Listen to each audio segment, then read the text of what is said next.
아멘. 제가 캠퍼스 사역할 때 새학기가 되면 신입생들이 들어와서 캠퍼스 예배에 함께 참여합니다. 예배를 드리고 난 이후에 새로운 신입생들이 어떻게 왔는지 자기소개를 하는데, 그때 어떤 친구들은 아주 당차게 저는 이 캠퍼스 복음화를 위해서 목숨을 내어놓기 위해서 왔다, 그렇게 자기소개를 하는 사람이 있어요. 근데 제가 유심히 살펴보았는데 한 학기가 지나기 전에 얼굴이 보이지 않더라고요. 이제 호언장담을 하는 친구들이 신앙생활을 하면서 종종 있습니다. 자신감이 있고 또 적극적인 것은 좋은 것이지요. 그러나 자신을 파악하지 못하고 또 하나님이 어떤 분인지 제대로 깨닫지 못한 채 호언장담하는 신앙을 가지는 것, 이것은 문제가 있는 것입니다. 하나님께서 사용하시는 일꾼들의 특징은요, 어떻게 보면 역설적인 두 가지가 그 안에 함께 녹아있는 사람들입니다. 하나는 자기의 부족함을 깊이 절감하고 인식하는 사람이에요.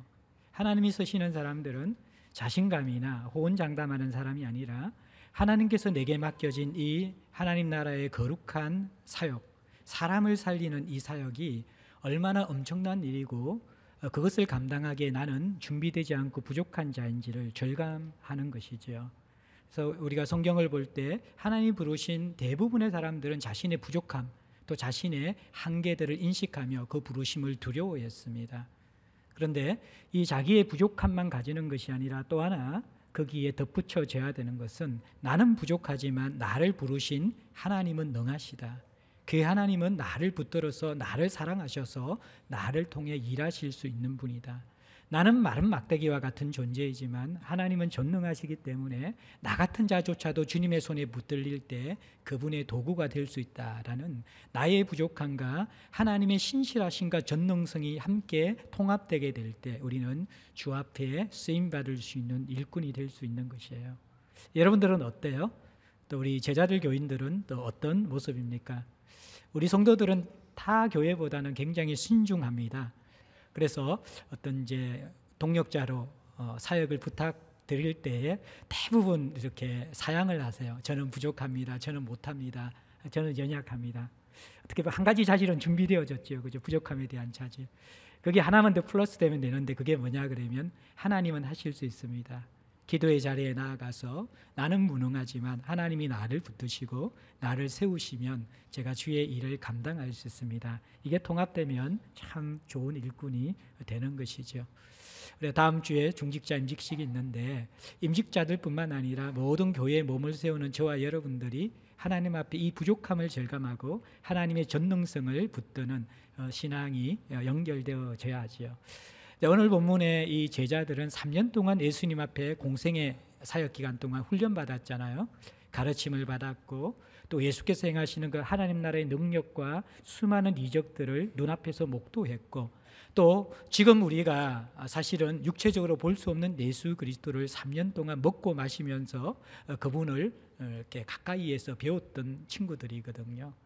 그런데 이들의 신앙 수준이 오늘 본문에 보면 아직까지 호언장담하는, 어떻게 보면 자신을 깊이 깨닫지 못하고 하나님이 누구인지 알지 못하는 수준에 머물러 있는 것을 봅니다.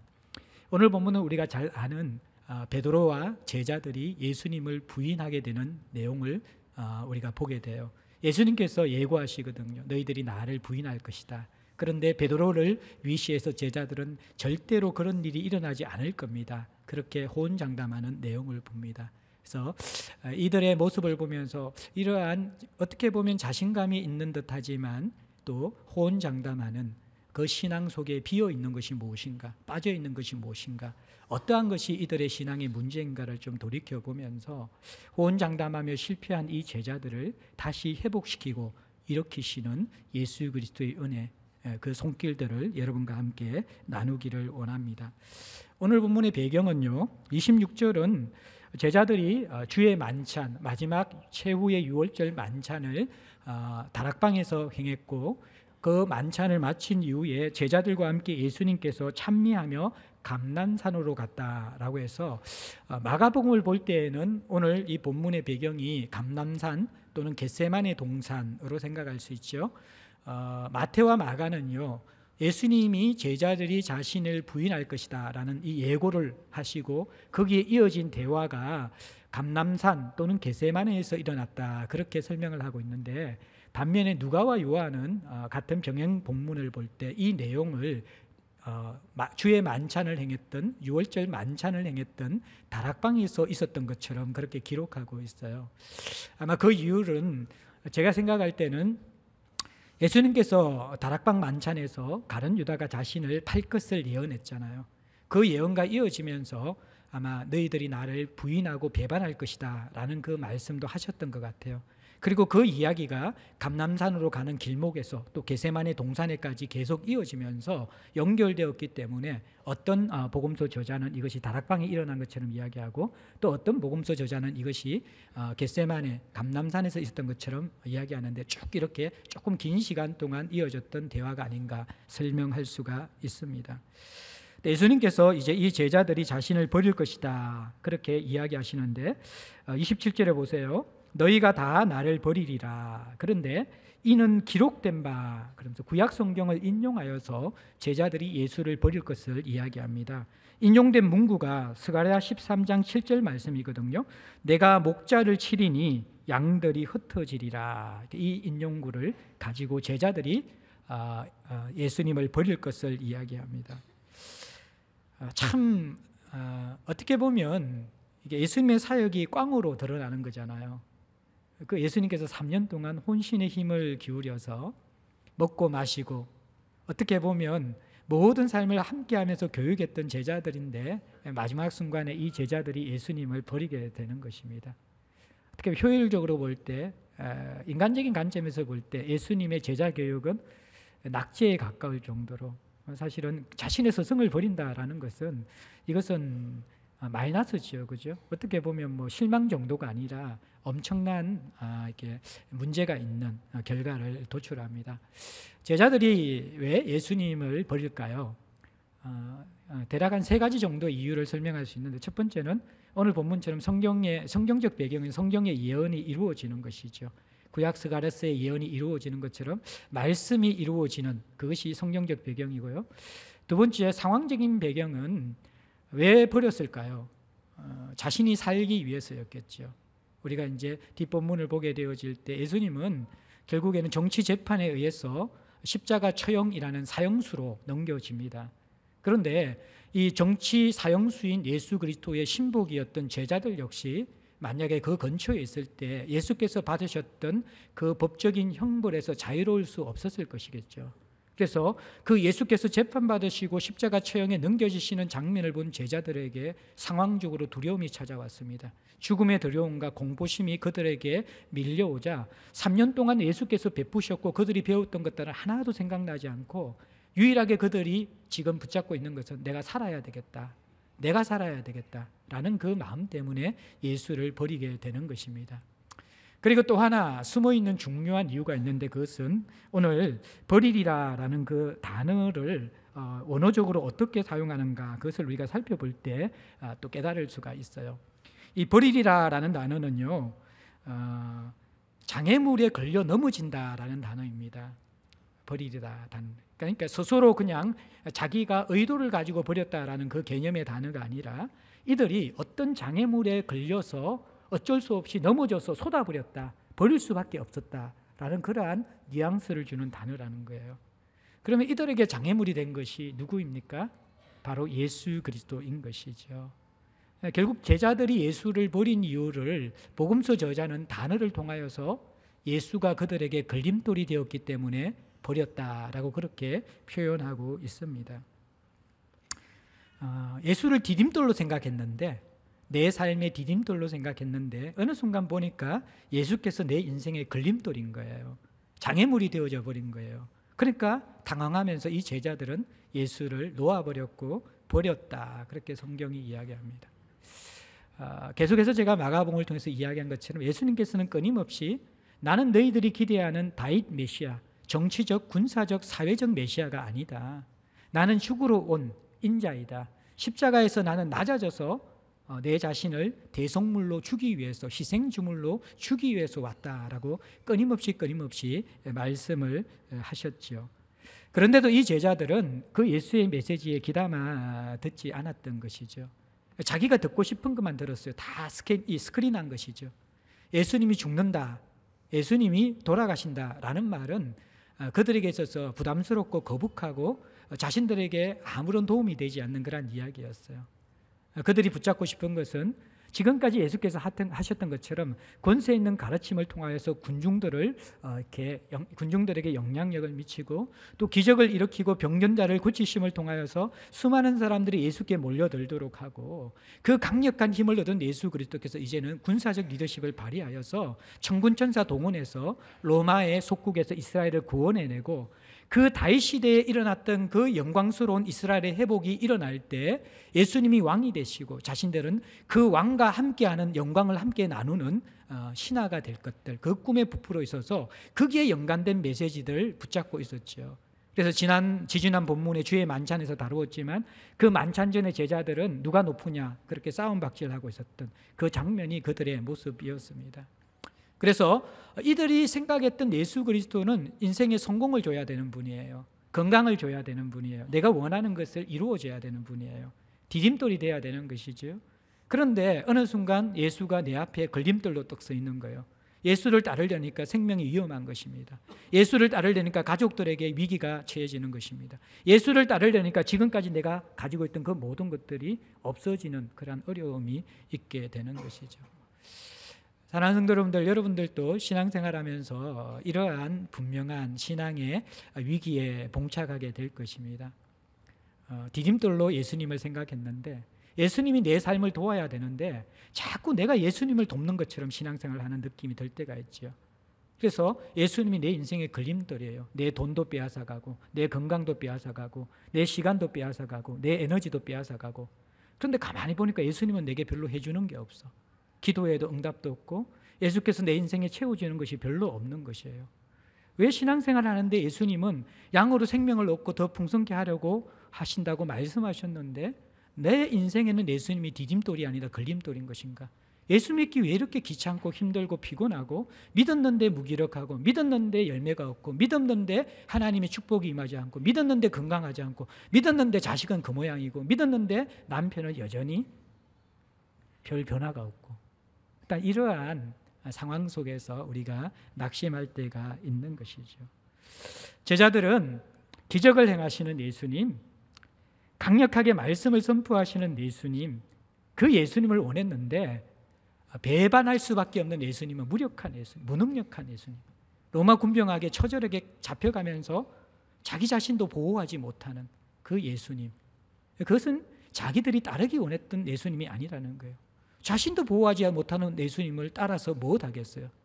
똑같이 예수님처럼 십자가에 처형당하는 것만이 제자들의 마지막 운명이지 않겠어요?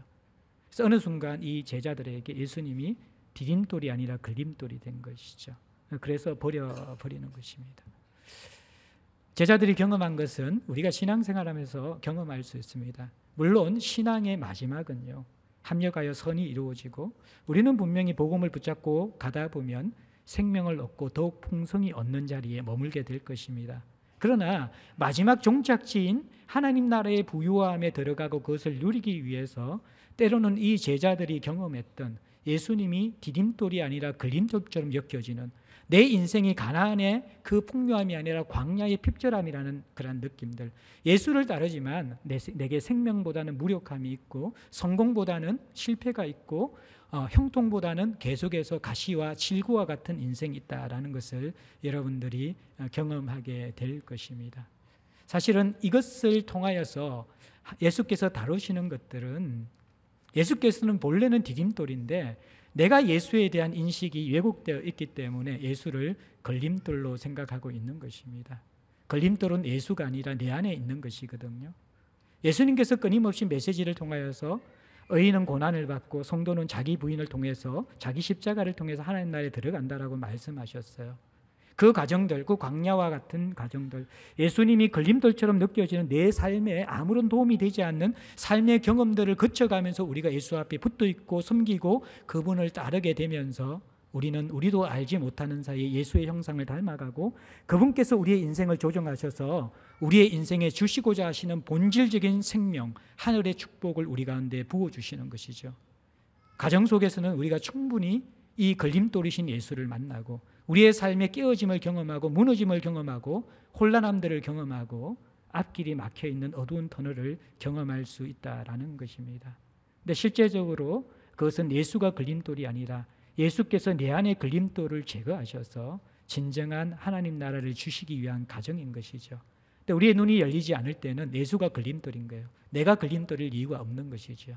그때 우리는 예수께 문제가 있기 때문에 이 제자들처럼 부인하고 배반할 수 있는 것입니다. 여러분들, 예수께서 이렇게 너희들이 나를 배반할 것이다. 그것은 너희들이 내게 실족해서 넘어지기 때문에 배반할 수밖에 없을 것이다. 그렇게 말씀해 주셔요. 그런데 제자들의 대답이 뭡니까? 28절 넘어서 29절에 보면 베드로가, 성질 급한 베드로가 예수님의 그 선언 앞에서 다 버릴지라도 나는 그리하지 않겠나이다 이야기합니다. 예수님 그렇게 이야기한 게 좀 섭섭하네요. 그리고 저희들을 너무 무시하네요. 우리가 3년 동안 예수님 앞에 받은 게 얼마나 있고 정도 얼마나 들었는데 우리 그렇게 쉽게 버릴 사람들 아닙니다. 우리는 도시 사람처럼 뺀질뺀질한 사람들이 아니라 갈릴리 시골 촌 사람들 아닙니까? 촌 사람들의 특징 자체가 의리 빼면 시체인데 우리 함부로 예수님 안 버립니다. 이 정도 대답했으면 좋을 건데 그게 아니라 베드로가 더 나가는 거예요. 뭐예요? 왜 자기가 예수님 안 버리겠다 이야기하면 되는데 다 버릴지라도 나는 안 버리겠다. 꼭 베드로가 이렇게 대답해요. 저 사람들은 다 버리는데 나는 안 버릴 것이다. 어디서 나온 거라는 게 분별력인지 모르겠는데 자기는 안 버린다라는 거예요. 여기에 여러분들 호언장담의 신앙, 호언장담의 성격에 숨어있는 문제가 있어요. 호언장담하는 것은 언제 드러나냐 그러면요, 그것은 비교의식에 충만한 사람들이 떠벌리게 되어져요. 부풀려서 이야기하게 되어지고 호언장담하게 된다라는 거예요. 이 말은 다시 역으로 이야기하면요, 왜 호언장담하는 신앙, 어떻게 보면 좋은 자신감인데 영적으로 문제가 되는가? 이것은 하나님 안에서 자기 발견이 제대로 되지 않았다라는 것입니다. 제가 말씀드린 것처럼 하나님 안에서 자기 발견이 제대로 된 사람들은 비교의식에 휘둘리지 않습니다. 비교의식은요, 하나님 앞에서 다루어지지 않은 사람들이 사람과의 관계에서 자기 정체성을 확립하는 삶의 방식입니다. 가장 큰 사랑을 받은 사람들은요, 작은 사랑, 빛바랜 사랑, 별 가치 없는 사랑에 목매지 않습니다. 비교의식에 넘어가지 않는 것이죠. 우리가 비교의식에 똘똘 뭉쳐져 있다라는 것은 아직까지 하나님 사랑을 제대로 발견하지 못했고 하나님 안에 우리가 어떤 존재이고 얼마나 사랑받는 존재이고 내가 하나님 앞에서 기뻐하는 자녀라는, 존귀한 자라는, 하나님의 글작품 포이에마라는 그러한 인식들을 영적으로 체험하지 않았기 때문에 그래요. 여러분들, 내가 명품이고 명작이라고 생각하는 사람들은 비교에 빠지지 않습니다. 피카소는 반 고흐와 비교하지 않겠지요. 어떻게 보면 성향에 따라서 반 고흐의 그 짙은 이 색채가 있는, 그 거친 흔적이 있는, 터치가 있는 그 그림을 좋아하는 사람들은 피카소의 그림을 볼 때는 이것은 아이의 호작질처럼, 낙서질처럼 굉장히 지저분하고 미술성이 떨어진 것처럼 느껴질 거예요. 그러나 이 피카소의 또 작품성을 알고 또 그것을 발견하게 되어질 때 피카소가 가지고 있는 그 창의적이고 개방적인 그 예술성, 그것을 맛들이게 되어질 때 또 반 고흐는 너무 답답하고 오리타분할 수 있는 것이죠. 그런데 이 명작품들은 서로 비교할 수 없어요. 둘 다가 똑같은 작품이기 때문에 비교할 수 없는 것이죠. 마찬가지로 하나님 앞에 발견될 때 내가 때로는 피카소일 수도 있고 때로는 내가 반 고흐일 수도 있다는 거예요. 그런데 피카소는 피카소대로 그것이 작품인데 나는 왜 저렇게 반 고흐처럼 저렇게 제대로 뭔가 이렇게 색감이 있고 그렇지 않을까? 비교할 필요가 없는 것이죠. 방고는 나는 왜 이렇게 꼬리타분하게 딱 이렇게 정형화되어 있지? 좀 왜 자유롭지 않는가? 비교하지 않죠. 명품은 명품 자체로서 가치가 있는 것이에요. 여러분들이 주님 앞에 깊이 들어가 그 은혜를 경험하게 되어지면 비교의식보다는 내 안의 창조의식, 내가 하나님께 받은 은혜에 대한 감사함들이 더 드러납니다. 그래서 그리스도의 은혜를 받은 사람은 나 같은 죄인 구원하시고 나를 자녀 삼아주시고 나에게 왜 이렇게 그치지 않는 은혜를 주시는가, 끊임없는 찬양과 감사와 내게 베풀어 주신 그 은혜 때문에 벅차서 업잘지 모르는데, 하나님 앞에 발견되지 못한 사람들은 끊임없이 나는 왜 이렇게 부족해, 비교의식, 여기에 빠지는 것이. 비교의식은 열등감과 교만, 양 두 갈래로 나가잖아요. 나는 절대로 안 버려. 저 사람들 다 버리지만 나는 안 버려. 나는 수제자인데, 나는 열심히 있는데, 나는 성령 충만해서 이 신앙 고백까지 했는데, 주는 살아계신 하나님이 아들이시오 그리스도라는 고백까지 했는데 나는 저 제자들하고 달라. 이 교만에 빠지고 자만에 빠지게 되는 것이죠. 또 비교하면서 나는 못돼. 저 사람은 해도 나는 못돼. 나는 힘이 없어. 나는 의지가 없어. 나는 창의적이지 않아. 이러면서 무너지게 되는 것이죠. 물론 인생을 살아가면서 죽을 때까지 우리 인간의 죄성 때문에 비교의식에서 자유로울 사람들은 없어요. 그러나 비교의식이 나를 공격하더라도 하나님 앞에 다뤄진 사람들은요, 호언장담하거나 아니면 자기 연민에 빠지는 사람들이 아니라 하나님 앞에 잠잠히 들어가 내가 받은 것으로 감사하고 남들에게 있는 것을 축복할 수 있는 그러한 건강한 영성이 회복되는 사람들이에요.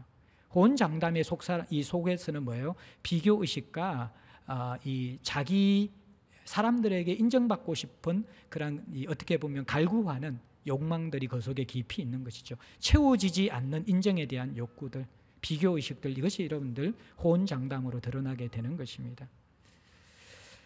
그러면서 이제 이러한 베드로를 보시면서 다 버릴지라도 나는 버리지 않겠다. 그런데 이렇게 베드로를 다루시는 예수님도 만만치 않아요. 그러니까 그러면 알겠다 그렇게 넘어가면 되는데, 꼭 예수님께서 또 베드로를 지적질하시면서 내가 정말 이야기해 줄겠는데 말 안 했으면 나도 이야기 안 할 건데 네가 이야기하니까 나도 이야기한다. 그러면서 이야기하는 게 30절에 뭐냐 그러면 예수께서 이르시되 내가 진실로는 정말 중요한 말씀할 때 써야 되는 거거든요. 하나님 나라가 임했다 이런 걸 써야 되는데 예수님도 뭔가 욱했는지 베드로 부인하는데 진실로 이런 단어를 쓰고 계세요. 만만치 않는 성품을 가진 예수님께서 내게 이르노니, 베드로에게 이르는데 오늘 이 밤 닭이 2번 울기 전에 네가 3번 나를 부인하리라. 만만치 않죠. 야, 너 분명히 부인해. 그러면 되잖아요. 그런데 닭이 2번 울기 전에 네가 3번 부인해. 만만치 않는 예수님의 반격이 시작됐죠. 근데 마가가 이걸 기록하잖아요. 다른 복음서 저자들은 2번, 3번, 2번 이 이야기 안 해요. 왜 이렇게 기록하냐면 마가는 베드로의 수제자였어요.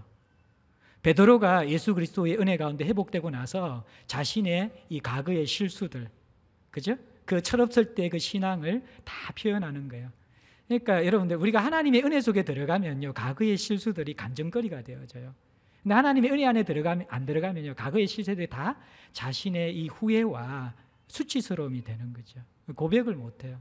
성도는요, 아무리 얼룩진 과거라도 그리스도 예수 안에서는 그것이 빛이 되어져요. 내 존재를 더 풍성하고 아름답게 하는 내 삶의 보석이 되는 것이 하나님의 은혜 속에 있는 성도의 과거라는 거예요. 베드로가 이제 은혜 받고 나서 자기의 과거를 이야기하면서 디테일하게 마가에게 이야기하는 거예요. 사실 예수님이 닭이 2번 울기 전에 이야기했거든. 그 나만 알아. 나만 기억하고 있어. 그거 기록해. 이렇게 마가한테 이야기한 거예요. 히브리적 사고에서는 밤에 닭이 3번 운다라고 이야기했어요. 12시 반, 1시 반, 2시 반. 2번 울기 전 같으면 베드로가 몇 시 전에 부인했다라는 거예요. 새벽 1시 반 전에 부인했다라는 거예요. 정확한 시간까지 이제 이야기하는 것이죠. 그런데 오늘 이 밤은 그랬어요. 오늘 이 밤이 만찬던 밤이잖아요. 6월절 만찬은 늦게 시작해서 늦게 마쳐요. 일찍 마쳤다 그래도 한 10시 정도 됐어요. 이제 마친 거예요. 만찬을 마치고 뭐 감람산이 그렇게 멀지 않기 때문에 지나갔다 그래도 최고 빨리 도착해도 한 10시 반, 11시 정도 됐을 것이에요. 그러면 여러분들 한 2시간, 3시간도 채 되지 않아 베드로는 어떻게 하는 거예요? 닭이 2번 울기 전에 몇 번 부인해요? 3번 부인해요. 3번이라는 것은 성경에서 완전수예요. 이것은 베드로가 실수로 부인한 게 아니라 고의적으로 부인했다라는 거예요. 그리고 3번째 부인은 계집종 앞에서 예수님을 저주하면서 부인합니다. 내가 저 인간을 알면 내가 저주받을 거다. 그렇게 부인하면서 예수님을 배신하는 것이 베드로의 모습이었다. 예수님께서 콕 집어서 2-3시간 안에 일어날 일들을 다시 베드로에게 이야기해 주는 것이죠. 자, 그러면 이 정도 되면 베드로도 또 한번 좀 이렇게 굴복할 만한데 베드로의 재반격이 시작됩니다. 자, 어떻게 시작합니까? 31절 보세요. 한번 같이 한번 읽을까요? 시작. 베드로가 힘있게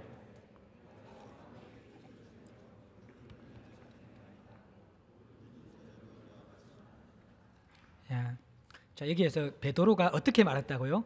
힘있게 말했다. 그 뭐냐 그러면 예수님께서 너 부인할 거야. 닭 울기 2번, 울기 전에 3번 부인할 거야. 근데 그것을 뭐예요?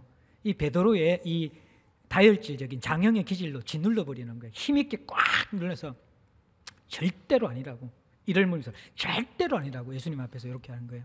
그러면서 원어적인 뜻은 뭐냐 그러면 비록 내가 당신과 함께 반드시 죽을지라도 절대 부인하지 않겠다. 죽음, 혹시나 예수님 죽으시면 나도 그때 반드시 당신과 함께 죽을 것이다. 나를 어떻게 보고 그러느냐. 나 그런 사람 아니라는 거예요. 예수님 정말 사랑하고 예수님 내게 주신 것이 있는데 예수님 죽으면 그 자리에 나도 죽을 것이라고. 그러면서 절대로 나는 부인하지 않을 것이라고. 예수님이 지금까지 수많은 앞에 있에 대한 예언에 대해서는 다 맞췄는지 모르겠지만 이것은 틀린 거라고, 아닌 거라고. 예수님 나를 몰라서 그런다라고. 그러면서 베드로가 예수님을 다시 설득하는 것을 볼 수 있습니다. 그리고 제자들도 31절에 보면 모든 제자도 베드로의 반응에 힘입어서 베드로가 그러는데 그러면 우리는 부인할까 그렇게 대답 못하잖아요. 용기를 얻어서 이들 역시 우리도 똑같이 주님 부인 안 합니다. 우리 믿으십시오. 우리하고 예수님하고 관계가 그렇고 그런 관계 아니지 않습니까? 안심하십시오. 위로하는, 또 격려하는 이 제자들과 베드로 무리를 보게 됩니다. 근데 여러분들 문제는 뭡니까? 이들이 아무리 호언장담하고 있더라도 2-3시간 이후에 실제로 12제자들은 가룟 유다는 예수님을 넘겨주고 로마 군병에게 넘겨주고 베드로는 저주하고 부인하고 제자들은 자신도 죽을까 봐 두려워해서 뿔뿔이 다 십자가 주변에서 흩어져서 도망쳐버리는 것들. 이것이 여러분들 우리가 직면하는 곧 있을 상황들이라는 것이에요. 여기에서 이 베드로가 호언장담하는 그 신앙 속에 있었던 한 가지의 인격적인 영적인 문제가 비교의식이었잖아요. 하나님의 사랑을 경험하지 못했던 비교의식인데, 또 하나는 이 호언장담하는 신앙, 고집스러운 신앙은요, 하나님의 말씀보다 자기를 더 신뢰해요. 오늘 보면 예수님이 분명히 너 부인한다 그러는데 베드로는 나는 아니라 그러는 거예요. 더 신뢰하는 거예요. 이게 이제 여러분들 되게 문제되는 신앙이거든요. 여러분들은 나는 베드로 같은 기질이 아니니까 안 그래 그렇게 이야기하죠. 말로 하나지만 우리가 얼마나 고집스러운 인간인지 몰라요. 사실은 이 묵비권을 행하는 말이 없는 호언장담의 신앙을 대부분 사람들은 다 가지고 있습니다. 그것은 뭐냐 그러면 성경이 우리에 대해서 가르치는 것보다 우리가 우리 자신을 더 믿고 그 메시지를 붙들고 살아간다라는 것입니다. 성경은 우리 보고 우리의 존재가 포도나무에 붙어있는 가지라고 이야기해요. 가지가 여러분들 이 원줄기에서 떨어지면 가지가 살 수 있어요? 못 살아요? 밖에 버려 아무 일도 하지 못하고 사람들에게 밟힐 것이다 그렇게 이야기해요. 이게 예수님께서 우리 정체성에 대한 선언이거든요. 근데 우리는 고집스럽거든요. 안 들어요 이것을. 예수님 없이 살 수 없고 열매도 없다 그러는데 아닙니다. 예수님 몰라서 그러는데요. 저도 웬만큼 살 수 있거든요. 지금까지 그렇게 살아왔고 앞으로도 그렇게 살 수 있을 거예요. 라고 하면서 우리는 그 그리스도의 우리에 대한 성경의 말씀을 우리 존재가 잘 안 받아들여요. 우리가 얼마나 고집스러운지 몰라요. 그러면서 끝까지 될 수 있으면 될 수 있는 대로 어떻게 살아요? 내 힘으로 살지요. 자기 방법으로 살지요. 자기 계략으로 살지요. 우리 속에 베드로가 다 있는 거예요. 다혈질적인 베드로가 아니라 어떻게 보면 더 고집스럽고 완악한 이렇게 그러한 베드로가 우리 속에 다 있는 것이죠. 이 고집이라는 것들, 하나님의 말씀을 듣지 않는 사람들은 사람의 말도 잘 안 들어요. 사람의 말도 잘 안 들어요. 그래서 변화가 안 돼요. 이러한 사람들이. 자신 넘치는 사람들, 내 주먹을 믿어. 내가 어떤 사람인지 알아? 이런 사람들은 대화가 안 되죠. 모든 것이 자기가 옳고 자기 중심적으로 돌아가야 되기 때문에 다른 사람의 비난과 어떤 조언들은요, 그것은 하잘데없는 것입니다. 네가 살아봤으면 얼마나 살아봤어? 네가 알면 얼마나 알아? 라고 생각하면서 자기의 경험과 자기의 판단과 자기의 소신을 절대로 굽히지 않습니다. 이게 여러분들 호언장담 속에 들어있는 자기중심성이고 교만함인 것이죠. 근데 실제로 자기가 그런 존재가 아닌 것이죠. 자기 자신이 피조물이고 하나님의 은혜 없이는 살아갈 수 없는 존재라는 것을 상황 속에서 직면하지 못했기 때문에 그러는 거예요. 우리는 먼지 같은 존재이고 하나님 한번 탁 건드리시면요, 어떻게 될지 모르는, 스스로 우리를 방어할 수 없는 존재입니다.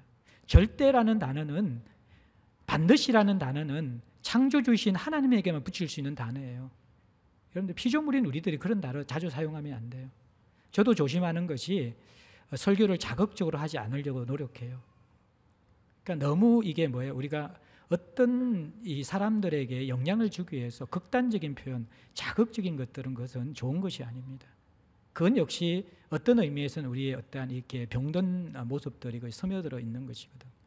자녀 교육도 마찬가지고요. 인생을 살아가는 것도 마찬가지고, 그냥 우리의 존재와 인격을 가지고 편안하게 이야기할 때 알아듣고 그게 되어야 저는 거예요. 안 되니까 또 더 막 자극적으로 그렇게 이야기하는데, 그것들이 예를 들어 교육적으로나 영적으로 결코 좋은 것이 아닙니다. 호언장담하거나 극단적인 표현을 사용하는 그런 것들 조심해야 되는 거예요. 그것은 이게 사실 우리가 철이 들던 것이죠.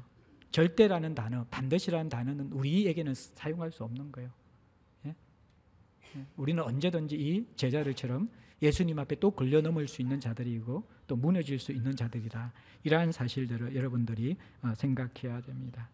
자, 그러면 참 3년을 훈련시킨 이 제자들의 마지막 모습 참 비참하잖아요. 그죠? 그리고 이들이 성숙하지 못한 것까지는 좀 용서해 줄 수 있잖아요. 사람이 자라는데 오래 걸리니까. 근데 오늘 본문의 모습은 뭐예요? 성숙의 문제가 아니라 배신의 문제잖아요. 참 이것은 사람에게 큰 상처를 주는 것이거든. 여러분들 정말 친하다고 생각했는데 뒤통수 때리는 사람들 경험하면 여러분들 어때요? 참 힘이 들죠. 어렵잖아요. 저도 사역하면서 좋은 사람도 많이 만나지만 분명히 앞에서는 좋은 사람인 줄 느꼈는데 뒤에서는 제 뒷담화를 하고 다니면서 이렇게 그런 분들을 종종 만났어요. 그때는 참 제가 마음이 아프고 사람이 싫어지더라고요. 사람이 싫어지면서 어떤 면에서는 저도 그럴 수 있는 사람이지만 참 이 배신하는 사람들, 조폭 세계에서는 배신자들 어떻게 해요? 알짤 없죠, 그죠? 배신은 죽음이에요, 죽음. 예수님께서 이 제자들과 함께 3년을 동역했는데 배신하는 제자들 보면서 예수님의 마음이 어땠을까요? 만약 예수님이 저 같은 거란 이렇게 성숙하지 못한 기질 같으면 로마 군병에게 잡혀가면서 제자들이 배신하여 뒤로 쫄쫄 도망가고 베드로가 저주하는 걸 쫙 이렇게 보면서 그냥 가가지고 막 뒤통수 빡 때리고 나서 그다음에 이렇게 다시 이렇게 잡혀갈 것 같아요. 네가 나를 배신해 그러면서. 그게 보통 이제 인간들의 그런 마음들인데, 참 제가 이제 이 본문을 보면서 신앙이 무엇인지 깨닫게 되어지고 하나님이 우리를 어떻게 다루는지 느끼게 되는 것이, 제자들에게 배반의 예고를 하면서 제자들이 이해하고 깨닫지 못하는 회복의 메시지를 여기에 포함시켜 주셨다라는 거예요. 그게 뭐냐 그럼 28절 말씀 한번 같이 한번 읽어볼까요? 같이 읽겠습니다. 시작. 그러나 내가 살아난 후에 너희보다 먼저 갈릴리로 가리라. 내가 살아난 후에, 예수님께서는 지금 십자가에 달려 돌아가시는데 또 제자들은 자신을 배신하잖아요. 이게 오버랩 되면요, 예수님께서 정말 본인의 사명과 그 결과에 대해서 믿음이 없었으면 너무나 슬픈 장면이죠. 자신은 제자들을 위해서, 죄인들을 위해서 죽는데 정작 그 사랑에 반응해야 될 사람들은 다 배신하고 있는, 어떻게 보면 어처구니 없는 그런 상황들이잖아요. 그런데 예수님께서 그 상황 가운데 나는 살아날 거야. 그리고 나서 살아나서 내가 제일 먼저 할 일이 있는데 그것은 갈릴리로 먼저 가 있겠다. 그렇게 이야기하는 거예요. 근데 이제 먼저 가다라는 이 단어 있잖아요. 먼저 가다라는 이 단어가 프로라는 것은 앞으로, 아고라는 것은 가다라는 것인데, 앞으로 먼저 가다라는 이 헬라 단어의 원어의 뜻은 뭐냐 그러면요, 내가 먼저 가서 너희들을 이끈다, 인도한다, 이런 뜻이 있다라는 거예요. 무슨 말이냐 그러면 지금 배반을 예고하면서 배반한 제자들을 버리시는 것이 아니라 내가 십자가에 죽고 살아나면 가장 먼저 갈릴리로 갈 거야. 갈릴리가 어떤 장소입니까? 제자들을 부르신 자리이고 첫 사역지고 예수님과의 첫사랑이 엉켜져 있는 그런 추억의 장소가 갈릴리이죠. 그 장소에 내가 먼저 가 있겠다라는 거예요. 그리고 너희들을 갈릴리로, 갈릴리 안으로 이끌어와서 거기에서 너희들을 회복시키겠다라는 것입니다. 이게 여러분들 예수님께서 하시는 그러한 모습이라는 거예요. 예수님께서 갈릴리에 가셔서 부활한 줄 모르는 이 제자들, 낙심한 제자들, 이제 예수님을 통하여서 이루고자 했던 자신의 꿈들은 다 산산조각 났어요.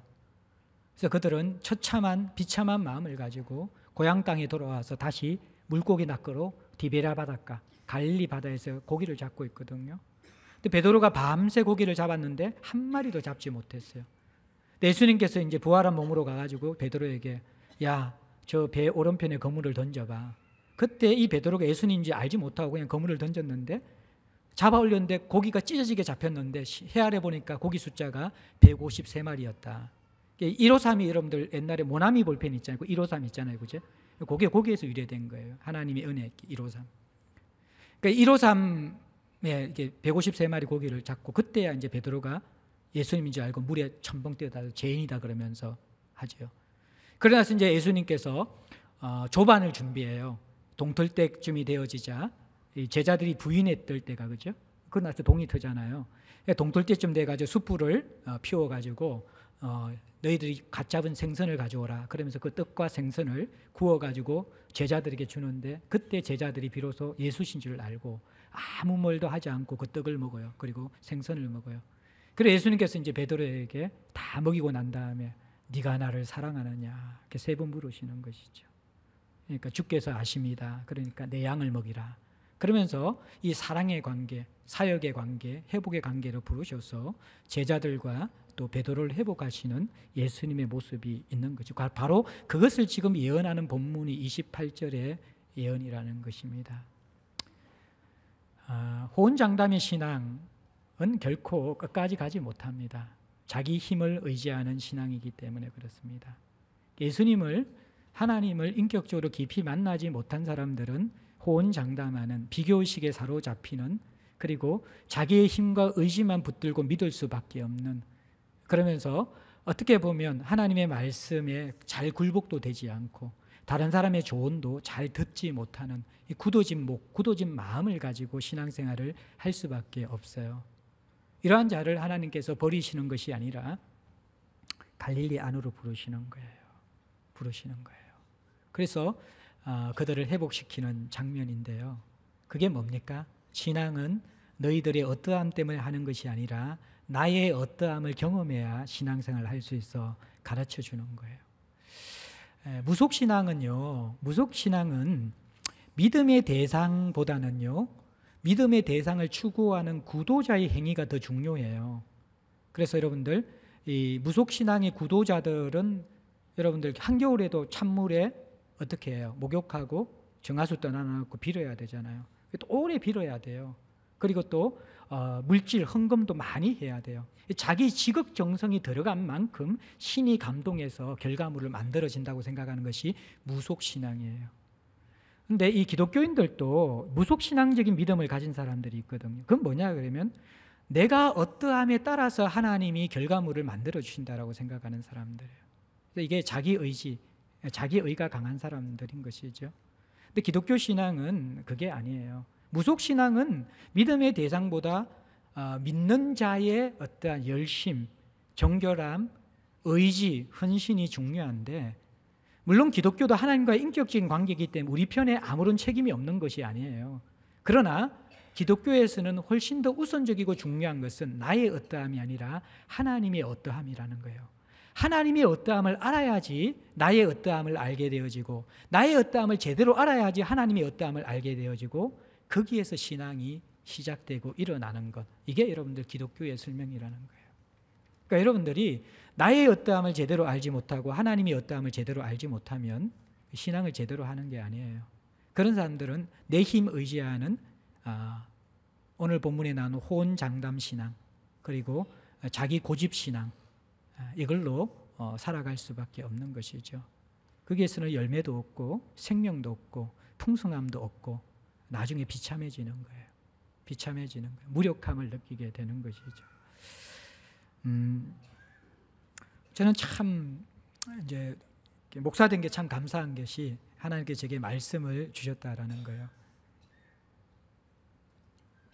근데 또 제가 사역자로서 지금의 감사와 행복이 있기 전에 30대 또 40대 초반까지는 제 자신과의 싸움이 너무너무 많이 컸어요. 왜냐 그러면요, 저도 이걸 몰랐는데 우리 아내가 이제 상담을 하니까 제게 이야기를 해주더라고요.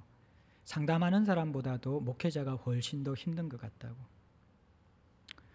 상담하는 사람들은 사람들의 고통을 들어주면 되잖아요. 근데 그리고 나서는 또 일정한 관계로 이렇게 끊어져요. 근데 목회자들은 사람들의 고통을 끝까지 끌어안아야 돼요. 근데 그것만 되는 게 아니라 자기가 정결하게 살아야 돼요. 이게 참 힘이 들어요. 그래서 사역자들은요, 주변의 사람들이 이런저런 비난을 하지 않아도 있잖아요. 스스로 하나님 앞에 가진 기준 때문에 참 이 내면의 깊은 고통과 아픔을 가지고 살아가는 사람들이에요. 그래서 제가 30대, 40대에 어떤 때는 오늘은 설교하기 싫다라는 마음이 들 때가 있었어요. 왜냐 그러면 아무리 봐도 나도 하나님을 사랑하지 않고 있고 말씀을 확신하지 않고 있는데 성도들에게 그걸 설교해야 되는 거예요. 그런데 사역자라고 완성된 사람입니까? 과정 중이잖아요. 하나님을 알아가고 있고 믿음 가운데 흔들리고 있고 정말 하나님이 나를 붙들고 계시는가 의심할 수 있는 사람이 사역자거든요. 그런데 사역자는 나이와 상관없이 언제든지 정답을 이야기해야 되고 언제든지 사람들에게 감동을 줘야 되고 언제든지 본이 되어야 되고 언제든지 높은 기준을 붙잡고 있어야 돼요.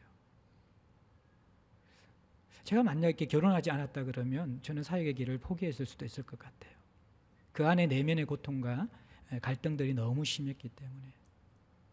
그런데 제가 하나님 앞에 말씀을 연구하고 알아가면서 사역이 나의 어떠함에 의해서 하는 것이 아니라 하나님의 어떠함 때문에 내가 마른 막대기 같은 존재이지만 그분 앞에 붙들려서 은혜로 한다라는 것을 느끼기 시작하면서 참 하나님 앞에 많은 위로와 자유를 경험하게 되었어요. 그게 이제 40이 넘어가니까 철이 들면서 내가 어떤 존재인지 아무리 몸부림치고 아무리 우리 첫사랑에 열정이 없는 사람이 되었어요. 저도 간증할 게 많이 있고 하나님 사랑하는 것도 많이 있지만 고백하지 못하는 어두운 부분들과 제 연약함이 더 많은 것이 인간이잖아요. 그런데 그러한 상황 가운데 하나님이 찾아오셔서 저를 만져주시고 십자가에서 오물덩어리 같은 저를 받아주셨다라는 것을 더 깊이 경험하면서 그래, 나의 어떠함이 아닌 은혜에 사로잡혀서 사역하는 거지. 저는 십자가 안에서 정말 오물덩어리 같은 제 자신과 그러한 내가 천사보다 더 존귀한 자가 되었다는 두 가지를 실제로 깨닫게 되어졌고 저의 것으로 받아들였어요. 물론 지금도 사람들의 비난이 쉬운 것은 아니고요. 지금도 여러 가지 어떤 저를 향한 그런 여러 가지의 이야기들이 저를 고통스럽게 하지 않는 건 아니에요. 비교식이 여전히 있을 수 있고 자기중심적이죠. 그러나 그리스도의 은혜가 하나님의 어떠함을 아는 가운데서 그것이 녹아지고 힘을 잃게 되어지고 제가 다시 세워지는 것을 경험했어요. 지난 금요일날 제가 다윗을 보면서 다윗도 믿음이 식어지더라고요. 그렇게 성군 다윗, 믿음의 사람 다윗도 사울이 계속 해코지라고 죽이려고 하니까 지치고 지쳐서 이 다윗도 믿음이 식어져가지고 높당 제사장에 가서는 거짓말하고 살기 위해서 적군 블레셋 땅 가드왕 아기스에게 찾아가잖아요. 골리앗 칼 들고 망명하는 것이죠. 골리앗 칼이 이게 블레셋의 영광이었잖아요. 이스라엘에 빼앗겼는데 그거 가지고 가면 환대해줄 줄 알고 가가지고 용병이 되려고 그랬어요. 망명해서 생존하기 위해 가지고. 근데 이 아기스 신하들이 의심하고 이게 왕이 부르니까 심히 두려움에 빠졌어요. 사울을 두려워서 가드 땅으로 갔는데 아기스 때문에 더 심히 두려워지게 된 거예요. 그래서 그때 다윗이 살기 위해서 하는 짓이 뭔지 알아요? 미친 짓을 하는 거예요. 예? 벽을 긁으면서 대문짝에 질질 낙서를 하면서 침을 질질 눈이 돌아가면서 미친 짓을 하는 거예요. 그러니까 아기스가 야, 이 블레셋 땅에 미치광이가 없어서 또 저 미치광이 데려왔느냐. 쫓아내라 그래서 생명을 부지하고 나와요. 제가 그 본문만 딱 볼 때는 다윗의 심정이 어땠을까? 자기 모멸감과 죽고 싶지 않겠어요? 이스라엘의 한 나라의 왕인데, 기름 부음 받았는데, 참 인간이라는 게 이중적인 게 같이 있다라는 거예요. 골리앗 죽일 때 다윗도 다윗이고요. 가드 앞에서 미친 짓 하는 다윗도 다윗이라는 거예요. 사람이 그래요. 영웅 같은 믿음을 보이지만요, 어떻게 보면 짐승 같은 무너짐을 경험하는 것도 우리 인간들이에요. 그게 한 사람 안에 있어요. 그것이 여러분들 신앙 안에 들어가면 나를 발견하며 깨달아지는 거예요. 그럼 이 다윗의 이 미친 짓을 보면 그게 제정신이 될 때 어떻겠어요? 살아는 났는데 용납이 되겠어요? 근데 제가 놀란 것은요, 다윗이 시편 34편의 내용이 뭐냐 그러면 다윗이 미친 채 하다가 쫓겨나와서 지은 시, 그때도 시를 지었어요. 미친 채 하다가 쫓겨나와 지은 시가 34편. 제가 34편을 묵상하면서 깜짝 놀랐어요. 그곳에는요, 다윗의 자기 연민이나 모멸감이나 자기 행위에 대한 고백이 하나도 없어요. 시편 34편을 읽어보면요, 하나님의 어떠함만 고백하고 있어요. 하나님의 어떠함만. 그러면서 제가 신앙이 무엇인가 눈이 열리는 거예요. 신앙이 무엇인지 아세요? 다윗의 영성은 현실에 뿌리 박은 영성이라고 이야기했죠. 미친 모습, 혐오스러운 모습, 구역질 나는 모습이 하나님 앞에 그대로 가지고 나가서 십자가 앞에 나가고 하나님의 얼굴을 구하면요, 참 이상한 것은 그 수치스럽고 혐오스러운 모습이 아까 제가 베드로 이야기했잖아요. 저주하고 부인했던 것이 이제는 무엇이 되는 거예요? 자기 인생의 보석이 돼요. 이러한 나를 변화시킨 하나님, 이러한 인간을 빚어가시는 하나님, 이러한 인간도 하나님의 영광스러운 일꾼이 될 수 있다는 것. 내가 한 것이 없는데 하나님의 어떠하심 때문에 다루어지는 것이죠. 그게 시편 34편의 고백. 제가 이제 몇 주 전에 배방과 헌신 설교할 때, 옥합하고 그 다음에 가론유다 설교할 때, 그때로 제가 설교 준비하고 거의 잠을 얼마 못 잤던 것 같아요. 그러니까 말씀을 전하면서 제가 이제 가끔씩 너무 이렇게 에너지가 없을 때는 말을 하면서 제가 이렇게 사람의 이게 이름을 헷갈릴 때가 있어요. 제가 이제 뭐 금요 설교 때도 가끔씩 사울이 다윗 됐다가 다윗이 사울 됐다가 사무엘이 사울 됐다가 막 헷갈릴 때가 있거든요. 근데 그때 설교할 때 제가 소금회 때 그랬던 것 같아요. 어떤 제가 이제 가룟 유다가 예수님을 배반을 팔았는데 제가 3번이나 마가가 예수님을 팔았다 그렇게 설교했대요. 기억하시는 분들 계시는지 모르겠어요. 그러니까 한 자매가 예배 마치고 제 손을 꼭 잡으면서 목사님, 마가가 천국에서 내려오겠어요. 그래서 내가 정말 설교 은혜 받는 것 같다. 나도 정말 은혜 받은 설교였는데 마가가 얼마나 감동했으면 내 설교를 듣고 천국에서 내려왔을까. 근데 그 다음 이어지는 말이 목사님, 가룟 유다가 아니라 마가가 예수님 3번 팔았다고 이야기했어요. 그 이야기를 꼭 집어서 저한테 이야기해 주더라고요. 그러니까 제가 보통 이제 되게 예민한 사람이 생긴 게 좀 약간 그렇게 생겼잖아요. 그럼 그걸 붙잡고 말씀은 묵상 안 하지만 그거 붙잡고 밤새도록 잠 못 잤을 거예요. 옛날 기질 같았으면. 근데 그냥 잊혀지더라고요. 잊혀지더라고요. 그래, 내가 그런 인간이지. 내가 그렇게 개떡같이 이야기해도 찰떡같이 알아듣고 하나님 역사하시니까 그러니까 목사할 만 나는 거지. 제가 뭐 변명이나 합리화나 자기의 실수를 덮는 것이나 그것과는 다른 거예요.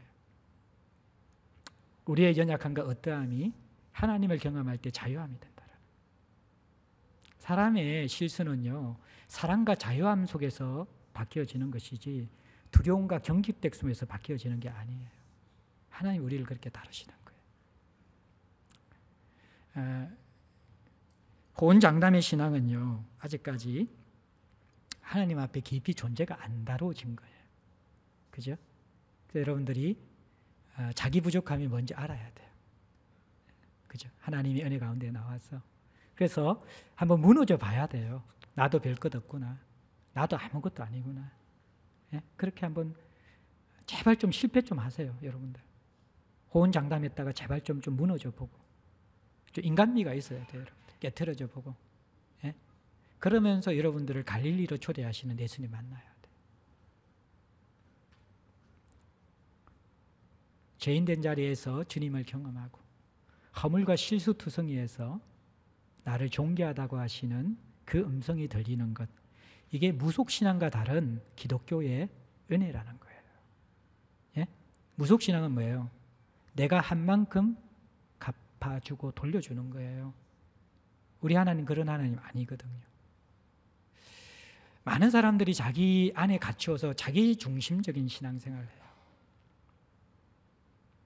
자기 힘으로, 자기 판단으로. 내려놔야 돼요, 이제는. 나의 어떠함에 너무 매이지 마세요. 물론 나의 어떠함에 깊이 절망해서 하나님 앞에 나아가지만 이제 하나님의 어떠함으로 들어가라는 거예요. 신앙은 이게 더 중요한 거예요. 하나님의 어떠함을 깊이 여러분들 누리면서 그 갈릴리에서 만짐을 받아야지 변화된 12제자가 되는 거예요. 12제자가 되는 거예요. 실수와 무너짐과 배신의 자리, 그 자리가 사실은 우리를 우리답게 하는 자리예요. 그 속에서 우리는 내가 아닌, 내 힘이 아닌 새 힘으로 살아가는 것, 나의 의지가 아닌 그분의 신실함에 붙들려 이끌림 받는 신앙이 무엇인지를 비로소 경험하게 되는 것이죠. 예수께서 마지막 제자들 교육은 그들을 배신케 하시고, 어떻게 보면 이상하죠. 배신할 수밖에 없는 상황에 몰아넣으시고 그들을 깨트리시는 것입니다. 그리고 그들의 자아, 그들의 용기, 그들의 자신감, 그들의 능력에 사형 선고를 하게 하시고, 오직 주 예수 그리스도 이외에는 우리가 하나님의 자녀로 살아갈 수 있는 믿음의 길이, 생명의 길이 없음을 깨닫게 해주는 것입니다. 여러분들, 그것이 우리의 신앙의 마지막 교육입니다. 마지막 교육. 내 힘을 깨트리고 새 힘으로 살아가는 것. 나의 어떠함이 아닌 하나님의 어떠함에 매여서 살아가는 것. 이 하나님의 다루심 속으로 들어오는 저와 여러분들 될 수 있기를 주의 이름으로 축복합니다. 찬송 드리겠습니다. 찬송가 295장입니다.